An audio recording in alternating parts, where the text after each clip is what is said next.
and welcome back to a slightly chilly Wiltshire, but nevertheless I have two things to show you this morning. I've been on, the last couple of weeks, been on a bit of a moss adventure with two designs that I've done, one funeral based and one wedding based. And it's going to be slightly different this time because they're already finished, they're already done. So I'm not going to show you the kind of from scratch. And I think sometimes that's quite nice because I know that I've had a conversation this week with a florist, and that sense of being inspired to try it for yourself sometimes can come for me from just looking at pictures and ideas. So that makes me go and experiment. So I will get started and see what you think. So the first is this moss-based heart that I made, and this now is a week old, which this workshop is very cool, and that's a given. So it has lasted really well. But the lovely thing is that this is all moss. So you can see I made a framework around the edge of a heart shaped. I also, see if you can see the back.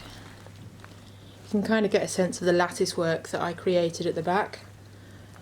And actually picking this up, it feels really, it feels sturdy, which is lovely. Short stems of everything, obviously. The moss is probably a couple of inches thick, and it was damp when I put it in. Selection of flowers is quite sort of gentle: ranunculus, lisianthus, hebe, ferns, spray rose, I think some clematis. The clematis is what hasn't lived.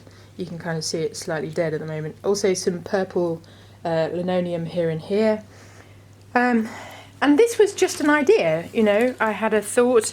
It was probably off of the fact that I did a funeral piece and it was last minute and I had to use, well, I didn't have to, I just had a panic and used Oasis. And I thought, actually, how can I make this from moss? So the nice thing, and I did a blog about this, and there was a question of how long it would last.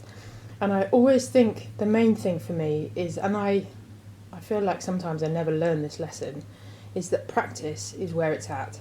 Practice to see how long things last, see how comfortable you are with making them and confident, and that is like the base level of what you need to be aiming for. So very simple, worth taking the time, and I've now got this framework. And the nice thing is, I've got the framework to keep. The nice thing is, I've already sold this because a customer saw it on the blog. She wants funeral flowers for her mum, and so I'm going to create this. And she loved the fact that there was no Oasis used, and it's all very compostable and natural. So happy days. So that's just a really simple number one. Let's go on to the next. So this is number two, and this is essentially a top table arrangement. You can just see the corner of it at the moment, so it probably looks a bit weird alongside all the detritus in my workshop. This is a sausage-shaped collection of clematis stems, this stuff here. I used some string and wired it together in a long sausage, and then you can see now it's a top table arrangement. So moss again on the base, probably a couple of inches thick, and collection of short stem flowers. So used guelder rose, spray rose, linoleum, tulips, ranunculus, buried ivy, some eucalyptus and ferns. And I'm just going to show you, I'll turn it round, really portable, very simple to carry, feels very secure. This is now 3 days old, and is lasting. You can see the back of it. You can see, and I was lying before, I used wire, so not string. It was real wire that you would use for mossing Christmas wreaths. This is the front of it, and my one question in my head is, how do I make these? Because we do a lot of these sorts of arrangements for weddings, how do I make these and have these the basis to store so that I have them ready for weddings? I need to access clematis vine, I think, in essence. But this is where my thoughts are at the moment, is how do I make this easy for myself so that I can assemble this quite quickly for a wedding and send it out and it not be a problem. The main thing, like I said with the funeral piece before, was that it's practice.